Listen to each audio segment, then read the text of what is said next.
Bonjour et bienvenue sur MathQuestions. Dans cette vidéo, on va relever un défi mathématique amusant. Combien y a-t-il de nombres naturels de moins de 10 000, de 10 puissance 4, dont le produit des chiffres est égal à 100? Cette question mélange l'arithmétique, les facteurs premiers et un peu de combinatoire. Mais pas de panique. Je vais expliquer tout ça étape par étape de façon simple et claire. Commençons par décortiquer la question ensemble. Un nombre naturel qui est strictement inférieur à 10 puissance 4, ça veut dire qu'il est strictement inférieur à 10 000.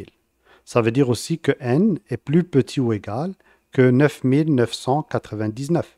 C'est-à-dire que ce nombre naturel, il peut être composé au maximum de 4 chiffres. Donc soit un seul chiffre, soit deux chiffres, soit 3, soit 4 chiffres. Est-ce que c'est possible d'avoir un nombre à un seul chiffre dont le produit de ces chiffres est égal à 100? Le maximum qu'on peut avoir quand on a un seul chiffre, c'est 9. Et donc, c'est clair que le produit ne peut pas être égal à 100. Donc, cette option, elle est à écarter. On ne peut pas avoir un seul chiffre.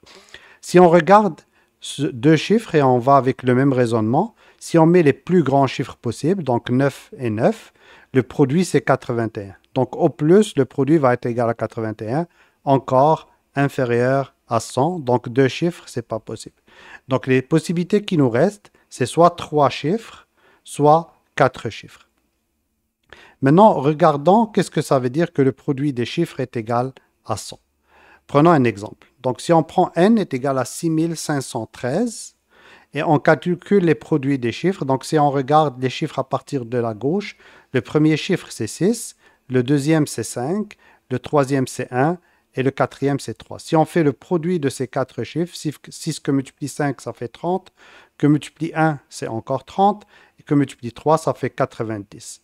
Donc bien sûr, ce nombre ne répond pas à la question, on ne peut pas le compter parmi les nombres qui sont inférieurs à 10 puissance 4 et dont le produit des chiffres est égal à 100, mais ça nous donne un exemple. Maintenant, pour trouver les nombres qui correspondent en fait aux deux conditions, les deux conditions, bien sûr, c'est n est inférieur strictement à 10 000 et le produit des chiffres est égal à 100, on va commencer par faire la décomposition de 100 en facteurs premiers. Mais avant de faire ça, prenons un petit rappel. C'est quoi un nombre premier? Un nombre premier, c'est un nombre qui est divisible seulement par 1 et par lui-même. Donc, par exemple, 2, il est divisible par 1 et par 2. 3, la même chose, divisible par 1 et par 3.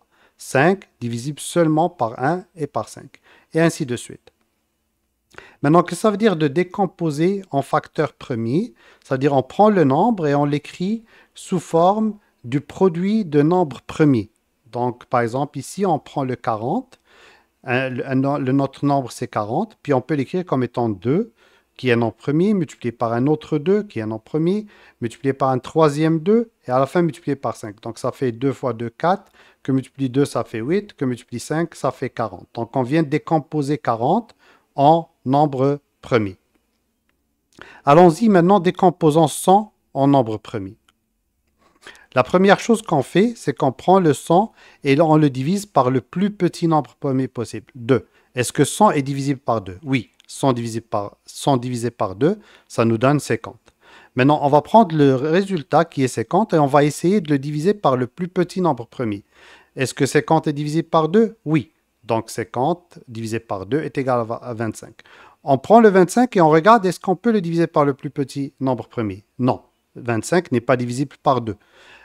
Est-ce qu'il est divisible par 3? Il n'est pas divisible par 3. Donc, on prend le suivant qui est 5. Donc, est-ce que 25 est divisible par 5? Oui. Donc, 25 divisé par 5 est égal à 5.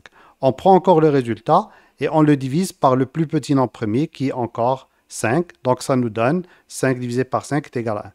Donc, 100 peut être écrit comme étant 2 au carré, c'est-à-dire 2 fois 2, parce qu'ici, on a trouvé 2, 2, multiplié par 5 au carré. Donc, ici aussi 2, 5. Donc, ça fait 4 fois 25 qui donne 5. Donc, quels sont les chiffres qu'on peut utiliser dans les nombres dont le produit va être égal à 100? Les seuls chiffres qu'on peut utiliser, c'est le 2 et le 5 qu'on a trouvé ici. Et bien sûr, si on prend le 2 et on le multiplie par lui-même, ça nous donne 4. Donc, 4, c'est un autre chiffre qu'on peut utiliser. Par contre, 5, si on multiplie par lui-même, ça nous donne 25, ce n'est plus un chiffre. Et si on le multiplie par 2, ça nous donne 10, qui n'est plus un chiffre.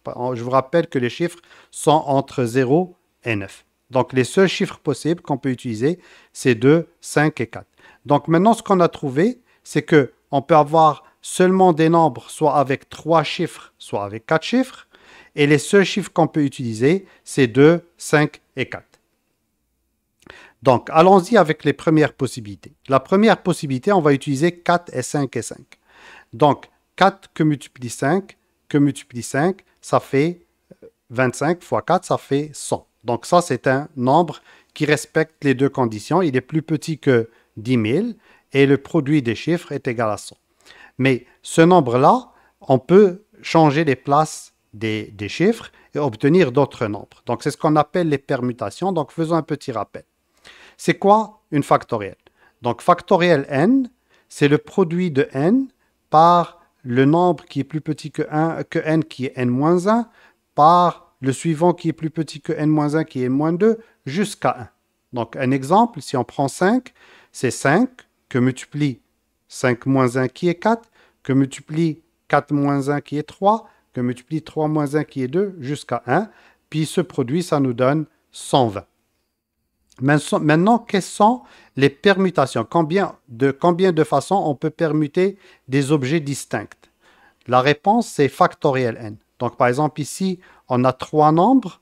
De combien de façons on peut les permuter? Ça nous dit ici 3 factoriels, mais à condition qu'ils soient distincts. Ici, ils ne le sont pas. On a 5 deux fois, donc ils ne sont pas. Donc, regardons une autre propriété des permutations. Donc, de combien de façons on peut permuter des objets avec k objets identiques? Ben, c'est n factoriel n divisé par factoriel k si on a k objets identiques. Donc, un exemple, donc permutation de 3 nombres avec 2 identiques, comme l'exemple d'ailleurs qu'on a ici. Donc, c'est factoriel 3 que divise factoriel 2. Donc, ici, si on regarde comment on peut permuter ces nombres, on peut déplacer le 4. Donc, on peut mettre le 4 au début, on peut mettre le 4 au milieu et on peut mettre le 4 à la fin. Donc, les 3 possibilités qu'on a sont les suivantes. Donc, là, on a dénombré. C'est comme si on a dénombré manuellement, bien sûr, mais parce qu'ici, on a juste 3 chiffres, on peut le faire. Et si on applique la formule, ça va nous donner la même chose. On a dit factoriel 3 divisé par factoriel 2. Ça nous donne 3 que multiplie 2, d'après la définition de factoriel, divisé par 2. Donc, ça nous donne 6 sur 2, qui est 3. Donc, pour les nombres avec 3 chiffres, il y a 3 nombres possibles qui respectent les deux conditions. La première condition, je rappelle, c'est que le nombre est plus petit que 10 000. Et la deuxième condition, c'est que le produit des chiffres est égal à 100. Maintenant, la deuxième possibilité, on va regarder les nombres à 4 chiffres. Donc, les nombres à 4 chiffres, la seule possibilité qu'on a, c'est 2 et 2 et 5 et 5. Donc, 5 fois 5, ça fait 25. Que multiplie 2, ça fait 50. Que multiplie 2, ça fait 100. Donc ça, c'en est un autre nombre qui respecte la condition.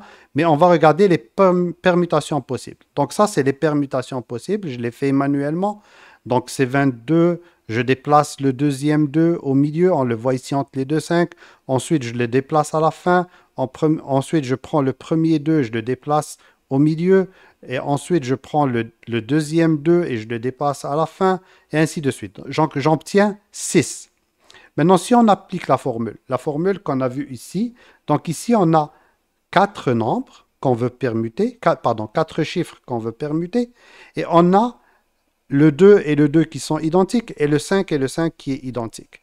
Donc, la règle qu'on va utiliser, c'est 4 factoriels, divisé par 2 factoriels parce que ces deux-là sont identiques, et divisé aussi par un autre 2 factoriel parce que ces deux-là sont identiques. Puis ça nous donne le même nombre qui est 6. Donc 4 fois 3 fois 2 qui est 24, divisé par 4, ça donne 6. Donc ça nous donne la même chose qu'on a trouvé quand on a dénombré manuellement. Donc ici, 3 et 6, ça fait 9. Ça nous tente en fait de dire que la réponse est 9. Surtout, c'est une des réponses possibles qui nous ont été données dans la question. Mais ce n'est pas terminé. Pourquoi ce n'est pas terminé?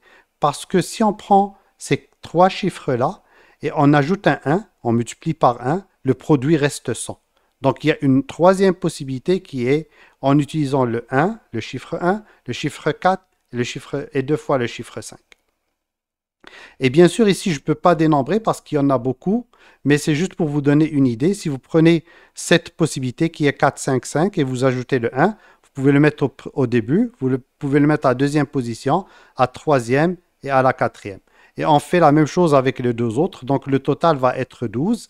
Mais si on applique la formule qu'on connaît, donc ici c'est factoriel 4 parce qu'on a 4 chiffres, et on divise par quoi? On divise par factoriel 2 parce qu'on a le 5 qui est en double, et ça va nous donner la même chose. Donc factoriel 4 divisé par factoriel 2 est égal à 4 que multiplie 3 que multiplie 2 divisé par 2 est égal à 24 divisé par 2 est égal à 12. Et donc la réponse c'est 3 plus 6 plus 12 qui est 21. Donc ça nous amène, c'est ça la bonne réponse. Donc ceci termine la vidéo. Vous pouvez faire le même exercice en remplaçant le 100 par le nombre 36 ou le nombre 1000 et essayez le même exercice si vous aimez ça. Mettez vos commentaires en bas et merci.